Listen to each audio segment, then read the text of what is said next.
이번에 유튜브를 통해서 연락이 된 형제 자매님들 중에서 어느 지방에서 특별히 연결이 되신 분들과 소모임을 하게 되었습니다. 그분들은 물론 처음부터 서로 아시는 분들은 아니었고요. 그런데 서로 조금씩 교제를 하게 되어서 이제 주님 안에서 친밀한 교제를 하기에 이르렀습니다. 그때 서로 나눈 말씀들을 조금씩 편집해서 여기 올리려고 합니다. 가정교회에 관심을 가지시거나 그 외에 교제를 원하시면 연락을 주시면 되겠습니다. 저에게 연락을 하시려면 더투원앤드@gmail.com으로 하시면 되겠습니다. 더투원앤드@gmail.com입니다. 아래 유튜브의 설명 부분에도 이 이메일을 적어 놓겠으니까 그렇게 연락을 하시면 되겠습니다. 우리가 뭐 현대차가 있다면 현대차를 운전하는 거하고 만드는 거하고 엄청 틀리거든요. 운전하는 건 쉬워요. 운전하는 건 쉬운데 만드는 건 어렵잖아요. 네? 고치는 건 쉬운데 만드는 건 어렵거든요. 그러니까 내가 이렇게 저기 가정교회 참여를 해가지고 자전거를 보는 거하고 내가 실제로 해보는 거하고 상당히 틀린 거죠. 내가 배우는 학생의 입장에서 내가 잘 못하다가 실제로 알바해가지고 뭘 가르치기 시작하면 엄청나게 내가 다 해야 되기 때문에 많은 것들이 들어오고 내가 배우는 거예요. 사실은 제가 배우는 거죠. 네. 그런 과정을 저도 겪었어요. 그래서 뭐 가정교회라는 게 뭐 우리가 거창하게 교회라고 하지만 주님은 두세 사람이 모인 곳을 나도 들신에 있다고 말씀하셨고 두세 사람이 합력해서 기도하면 하늘에 계신 아버지 들어주신다고 하셨기 때문에 그런 단위로 시작을 해도 뭐 별 문제는 없었던 거예요. 저희 맨 처음에 교회 시작할 때 저희 두 사람하고 한 자매하고 했어요. 학교에 한 자매가 예수님을 이제 믿게 돼가지고 그게 멀뚱멀뚱 10시 반에 기다리다가 안 오면은 그날은 휑하게 둘이서 그냥 예배 드리고 그런 거예요. 예. 그게 계속된 거였죠. 그러다가 이제 차츰차츰 다른 애들도 예수님 믿고 전도하게 들어오게 되고 그러면서 이제 모임을 하게 됐거든요. 모르겠어요. 뭐 우리가 성경에 보면 뭐 여기 책이 어떻게 써있는지 몰라도 성경에서 이제 가정에서 모였거든요. 네, 골로에서 4장 가정에서 모이고 그 외 다른 장소에서 모인 건 뭐 그 당시 성전이 있었으니까 성전에 뭐서 모이고 그랬지만은 다른 데서 모인 것은 별로 안 나오는 것 같아요. 교회당이라는 개념은 사실은 나중에 들어온 개념이고 성경에는 교회당이라는 개념은 없죠.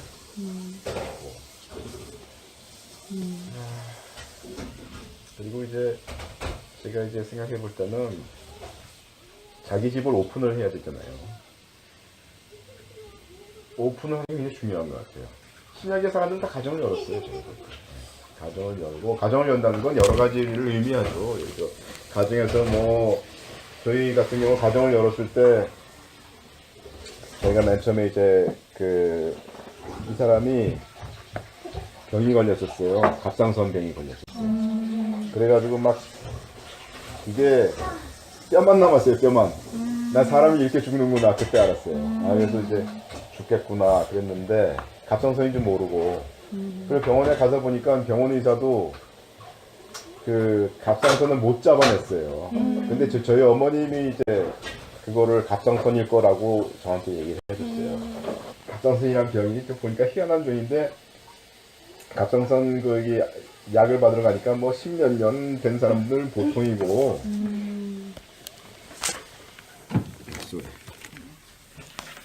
그런 사람들이 많더라고요. 근데 그 당시에 저희가 그 중에 한 아파트에 살고 있었거든요. 근데 그 학교에서 좀 멀었어요.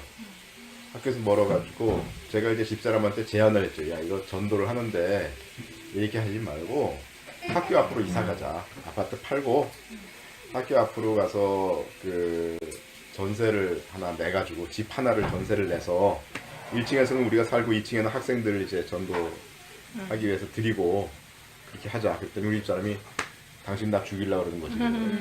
왜냐면 여기 침대에 누워가지고 꼼짝도 못하고 아파트에 맨 처음에 입구 계단 2개 있잖아요. 그걸 못 올라갔어요, 이 사람이. 지쳐가지고. 그 정도인데 그래가지고 밥도 못하고 아무것도 못하고 청소도 못하고 아무것도 못하고 있는 상태인데 제가 그런 제안을 하니까 그러다가 이제 제가 그랬죠. 얘기 옛날에 들으셨나요? 들으셨죠? 하여튼 그래서 이제 이 사람이 이제 결심을 하고 가서 가면서 이제 병이 나은 거죠. 가면서 병이 났고 그다음에 거기 뭐 밥도 해주고 뭐 그랬죠. 고생 많이 했죠. 집을 오픈했으니까. 근데 그런 과정에서 성장하는 건 우리죠, 뭐 사실. 그리고 집을 오픈한다는 게 집안에 구질구질한 거 다 보일 수 있는 거거든요. 싸우는 거 보일 수 있고 막 대동 싸우다가 사람들 왔을 때 갑자기 웃을 수는 없잖아요. 그런 것들이 좀 오픈돼야 되는 거거든요. 그걸 딱 막아놓고 다른 장소에 가면은 그런 게 쉽게 이렇게 넘어가지죠. 뭐 모든 게 뭐라 그러나 번지르르하게 지나갈 수 있죠. 근데 집을 오픈하면 그렇게 안 돼요. 불시에 사람들이 막 찾아오니까. 그러면서 집에서 모임을 하게 됐죠. 그게 필요한 것 같아요. 그런 과정들이. 그런 거를 이렇게 딱 오픈할 때 내 마음의 다짐이 하나님 앞에서 또 사람 앞에서 되도록이면 가식이 없어야 되고 그런 것들이 참 중요한 것 같아요. 교회를 세우는 데.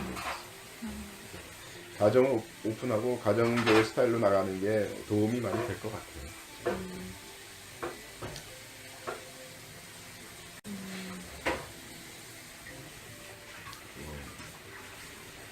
그때 뭐 집사람이 고생 많이 했죠.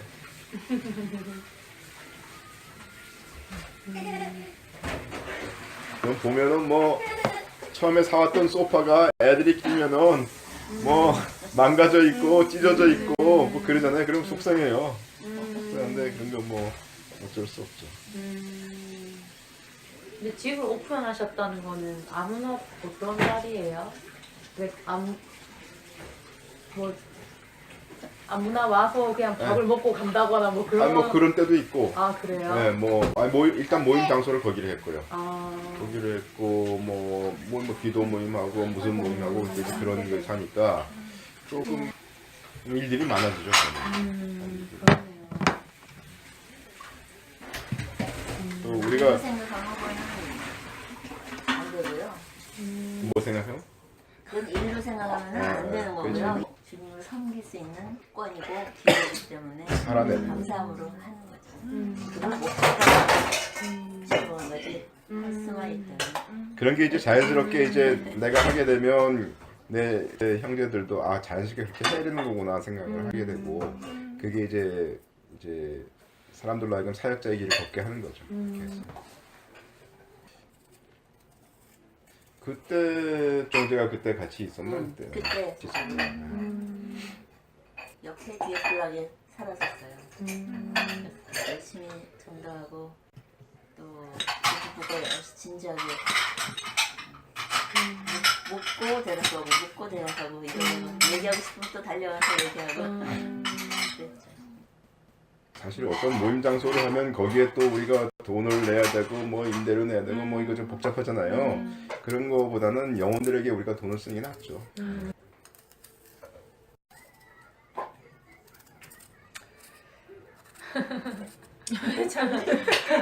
한숨 소리가 들려. 저요. 아니 제가 아까 막 착한 양심 이런 거 계속 물어본 이유가 네. 이렇게 파선 물어본 이유가 좀 그래도 신앙생활을 정말 뜨겁게 하고 저도 요즘에 궁금한 게 정말 그 사람들이 정말 제대로 된 하나님을 만났던 걸까 아니면 아까 그 형제님 질문이 저는 되게 너무 궁금한 게 아예 구원을 못 받은 거였다가 어떤 사람이었지 않았을까 아니면은 구원은 받았지만 아까 약간 올드하다. 그런 케이스라고 하셨잖아요. 후자라고 하셨는데 이렇게 믿고 하다가 지금 믿음 떠나시 하잖아요. 네. 이러면 어떤 근데 어떻게 성경적으로 어떻게 그게요. 그 성경에 아까 제가 말씀드리다 말았는데 그 크게 네 종류의 사람들이 나오는 것 같아요. 네?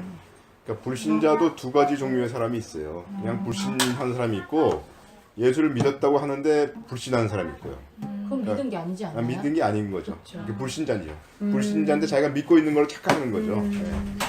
그런 사람들 많아요, 실제로. 굉장히 많아요. 네, 실제로 제가 뭐 학생들 이렇게 상담 1대1로 상담하거든요. 그러면 60명 상담하면 진짜 그 중에 그 교회당이랑 연관이 되거나 한 사람은 그 당시에 50% 정도 됐었는데 그 중에서 실제로 복음을 아는 애들은 60명 중에 3명이었어요. 5%. 그 나머지는 그냥 자기는 믿고 있다고 또는 믿었었다고 한번 뭐 그런 정도로 생각하지만 전혀 복음을 모르고 그냥 거듭나지 않은 그런 애들이었던 것 같아요. 제 판단에. 그러니까 실제로 이 부류는 굉장히 많아요. 우리나라에 굉장히 많다고 저는 보고 있고요. 그다음에 이제 믿는 자도 아까 얘기한 것처럼 두 종류가 있고, 성경에 보면 이 네 종류의 사람들이 이렇게 막 섞여서 나와요. 그러니까 우리가 잘 구분을 해야 되죠. 근데 저 같은 경우는 예를 들어서 마태복음 7장에 주님이 뭐 주님 앞에 와가지고 주의 이름으로 귀신도 쫓아내고 많은 능력을 행했는데 그때 주님이 내가 너를 도무지 알지 못한다. 그러니까 안다는 말이 진짜 그 아는 걸 얘기하거든요. 그러니까 거기서는 예수님이 너는 거듭나지 않았다고 말씀하시는 것 같아요. 그 사람들은. 그래서 그런 사람들이 나오고요, 성경에. 완전히 믿지 않는 바리새인 같은 그런 사람들이 나오고요. 또 아까처럼 믿었지만은 육적인 사람이 나오고 또 믿었는데 열매 맺는 사람들이 나오고 그렇게 네 종류의 사람이 성경에서 막 섞여져 나오기 때문에 우리가 그 성경을 앞뒤로 잘 분별해가지고 문맥을 살펴봐야 되는 게 이제 필요하다 저는 그렇게 보고 있죠. 그러면 믿는데 그럼 이혼을 한 형제 그게 이제 자매가 그게 그 보면은요 그 예수님의 결혼에 관한 법칙은 심플해요. 뭐냐면 예수님이 음행한 연고 없이 아내를 내어버린 자는 서로 가늠하게 하며 이랬거든요. 그러니까 그 하나님이 결혼을 이렇게 짝 지어줬을 때 하나님이 그 두 부를 그 한 몸으로 보시잖아요. 한 몸으로 보시는데 이게 사람이 이제 음행을 딱 했을 때 그 한 몸이 깨지는 거예요. 하나님 보시기에. 그러면 이 사람은 음행했을 때는 다른 사람에게 갈 수가 있어요. 근데 음행한 연고 없이 이게 헤어지는 경우에 그런 경우는 사람이 나누는 거죠. 그게. 근데 성경에서 사람이 나누지 못할지니라 했거든요. 그러니까 이랬을 때 예수님 말씀에는 네가 그런 음행의 연고 없이 다른 데 장가드는 자는 간음함이다 그랬는데 간음함이다가 무서운 말이 간음을 계속하고 있는 중이다 이렇게 얘기하고 있어요. 이게 현재형이거든 거기가. 그럼 장가를 안 가고 이혼한 상태는요? 그러니까 장가 안 가고 음행한 연고 없이 하면 장가 가만히 있든지 다시 합치든지 이렇게 하라고 돼 있는 거죠 성경에. 근데 이 사람이 이제 다른 데로 가버렸으면 할 수 없는 거지만, 그래서 그 이후에 발생하는 많은 것들은 사실은 문제가 많은 거죠. 문제가 많은 건데 하나님께서 남편이란 말을 딱 썼을 때는 그 남편이란 게 한 몸이 된 자의 배우자를 말씀하시는 것 같아요. 뭐 정확히는 잘 모르겠지만은 그래서 그 관계가 깨트려지는 것은 음행의 연고밖에 없다라고 하나님이 말씀하시는 것 같고요. 그러면 이제 그런 사람 있잖아요. 뭐 여러 가지 상황이 발생하잖아요. 뭐 이혼한 사람이 얼마나 많습니까? 그럼 그 사람 어떻게 해야 되느냐 이런 문제가 발생하잖아요. 그랬을 때 일반적으로는 예수님의 보혈로 그런 것들이 용서되어져야 될 거라고 생각을 해요. 왜냐하면 고린도전서 5장에 그 가늠한 사람 있지 않습니까? 그 자기 계모랑 산 남자도 나중에 보면 그를 받아들이라고 아마 그 사람일 거예요. 고린도후서에서 말하는 게 그를 차라리 용서하라, 그를 용서하라고 하거든요. 예? 너무 많은 근심에 잠길까 하노라. 그래서 많은 사람들이 주석을 보면 그 사람이 아마 고린도전서 5장에 있는 그 사람이 아닐까라고 해석을 해요. 저는 거기에 동의하는 편이고요. 그래서 우리가 어떤 사람이 이제 뭐 범죄를 했지만 그가 지금 그 주님을 다시 새롭게 이제 회개하고 받아들이게 새롭게 섬기려고 할 때 우리가 인커리지하고 이렇게 용납하는 태도를 가지는 것이 필요하겠죠. 그러나 우리가 교회에서 그런 일이 발생했을 때 분명히 또 징계를 해야 되고요. 그런 그 사이에서 그 두 사이에서 우리 교회가 갈등하면서 일을 처리해 나가야 되겠죠. 그리고 그리스도인이 이제 배우자가 믿지 않는 사람일 때 갈라설 수는 있는데 자기가 먼저 갈라서자고 얘기할 수는 없는 것 같아요. 고린도전서를 보면 맞아요. 믿지 않는 자가 네, 살기를 원치 않으면 갈라설 수 네. 있다고 했기 때문에 믿지 않는 자가 그거를 먼저 시도를 해야지 믿는 자가 나 갈라서겠다 이렇게 얘기할 수는 없는 거죠.